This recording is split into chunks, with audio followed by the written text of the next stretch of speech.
Most investors follow trends. Very few develop edge. This show focuses on something different: how serious operators build durable wealth in overlooked niches, starting with mobile home parks. We'll break down the strategy, underwriting, discipline, talk about the roadblocks, and the operational execution that'll make your capital aligned with long term returns. This isn't about chasing deals. It's about thinking like an allocator and executing like an operator. This is the Mobile Home Park Exchange. Another episode of the Mobile Home Park Exchange podcast. Frank Rizzo here with you. And we're going to talk about, and we continue to talk about, infill, because as the easy levers of creating value in communities, I don't want to say is gone, but that window is closing. Infill, which is probably one of the most misunderstood and quite frankly, the hardest and most challenging aspect of this business, and not getting this right, looking at infill as just a operations issue, it's why most parks stay underfilled. And having an infill issue, it comes down to, it's not an operational challenge. It's a sales issue. Bringing in homes alone doesn't create occupancy. Inventory sitting on pads, unfilled, unoccupied, that's a broken system.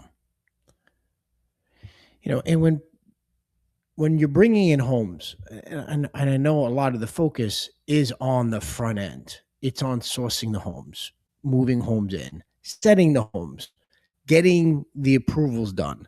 And that's a big component of it. But that's just half of the challenge. In most operators, and it's easy to ignore the lead generation, the follow-up, and the conversion aspect of successful infill. Because ultimately, you don't get paid for setting homes.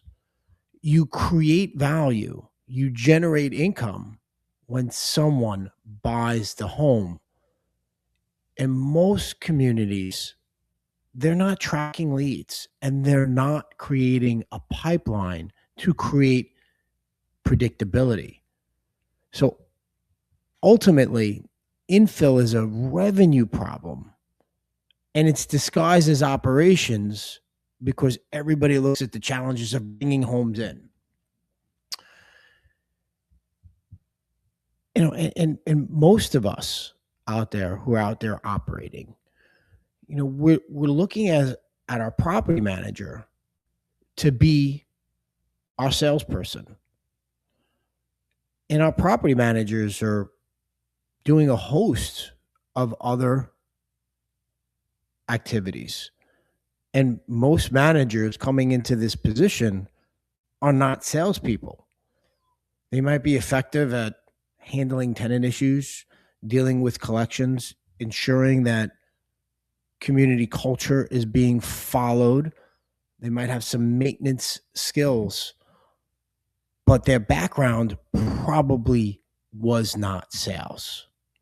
And then when you hear from operators, well, my manager's just not returning phone calls, or they're not calling the people who have plugged in on one of my available homes, or they're not following up.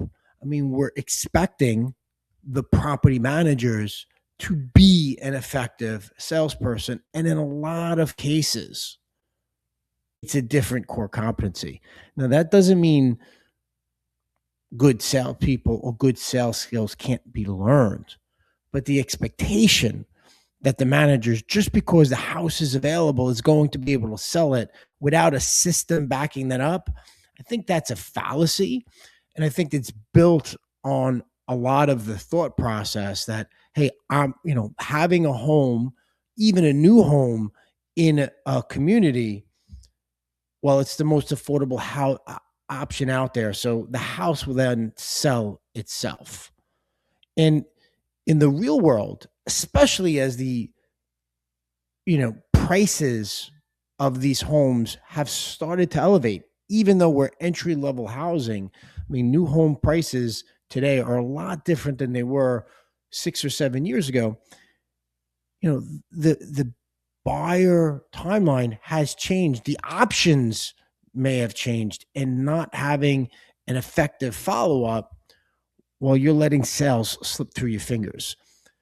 Ultimately, infill doesn't fail because of the dirt. It fails because no one is closing or you're not converting. To have an effective sales system in place in your community, it comes down to 3 or 4 ultimate, 4 components that you need to have there. I mean, obviously, you have to have the lead generation. And it's not just one channel. It's not just putting the home on Facebook Marketplace. It might be through social media, right? It might be through the syndication channels and the portals that you'll have there. Signage, super important. But you have to have different channels that are consistent, that are bringing in the leads.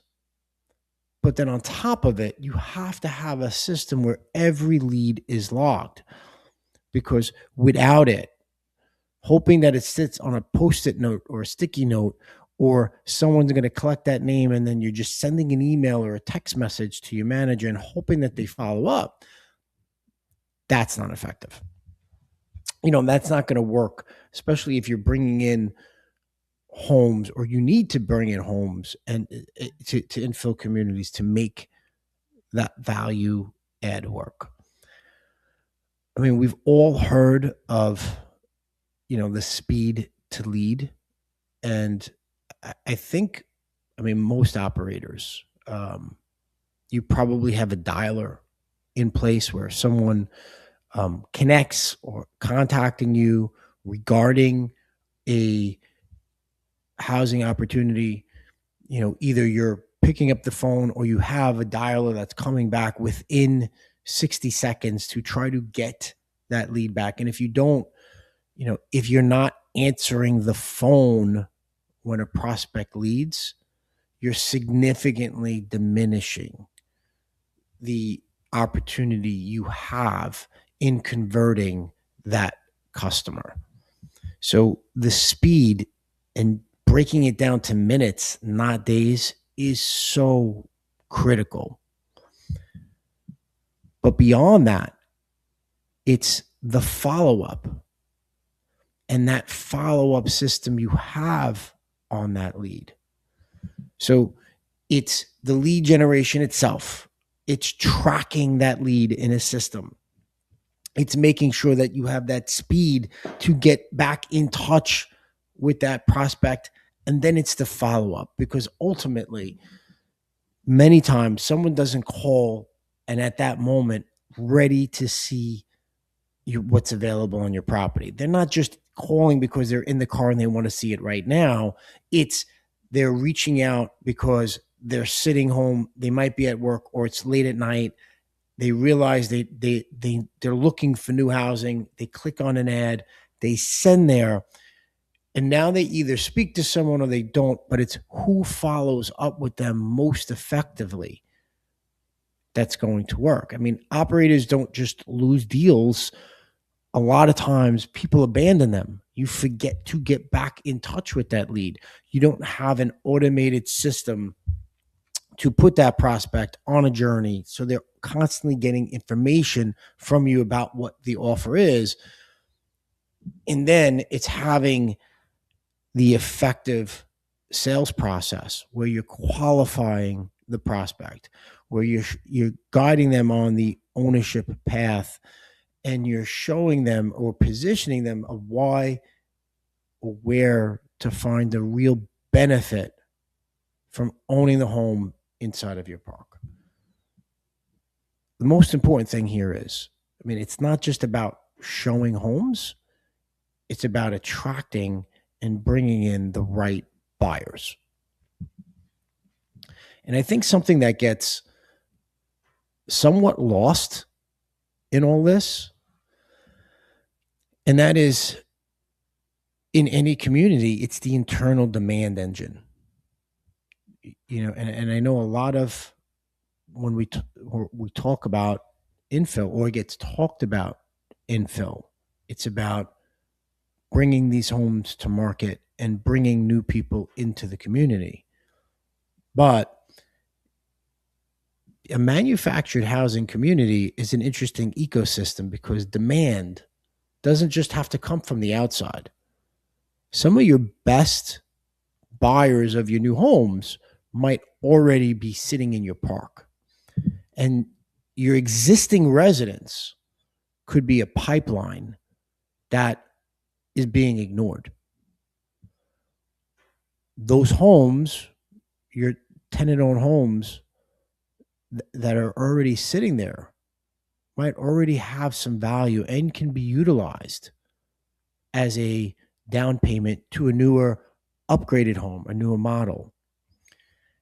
And ultimately, in working that trade in or trade up, as I like to call it, we like to call it, it gives you the opportunity of creating a easier entry level resale into your community. Because let's face it, if you're bringing in newer homes and they're priced somewhere between 60, 70, 80, or even 90,000 or better, $90,000 or better in some instances, it is ultimately easier to find someone who could buy a $15,000 or $20,000 home. There's faster conversions. It could be lower friction. And in offering those homes, or running an effective trade-up program, you create that forced savings concept inside of your community. And as those payments build over time, you can shift that entry level, that $15,000 or $20,000, $25,000 resale buyer in your community into an owner of a newer home. So running an effective trade-up program, it puts you in a position, not just selling a home. I mean, you're putting someone into a forced savings program, and you're getting a stabilized buyer already, and you're upgrading into a newer home inside your own community, somebody who's already been in your ecosystem, knows your community, and you can end up having the same home create multiple buyers over its life cycle. This is a important component, especially if you're looking to build sales velocity inside of your park. So the key in this, if you're looking at the biggest value add you could do to any of the communities out there, the biggest lever you can pull, the most challenging one, is infill. But if you're going to focus on infill, and if you want to elevate your infill, where it's not just something that kind of gets done, but if you really want to upgrade that park, you have to remember there's key components to it. It's not just an operation system, although there is a huge operational component to getting this done.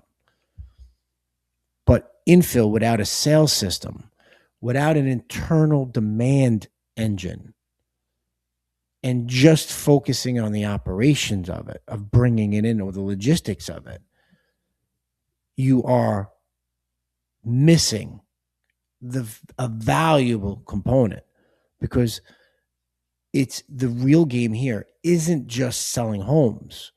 It's creating a system which keeps producing buyers. I've heard multiple operators say this.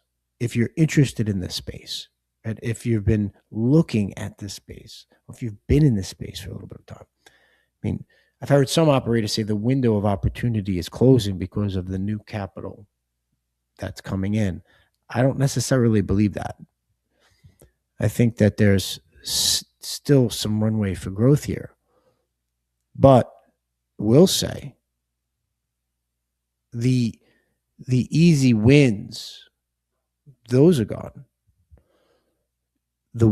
What's going to be effective going forward are the operators who have systems in place that can consistently create value and are willing to take on some of the bigger challengers. So if you don't build an infill system, a sales system, an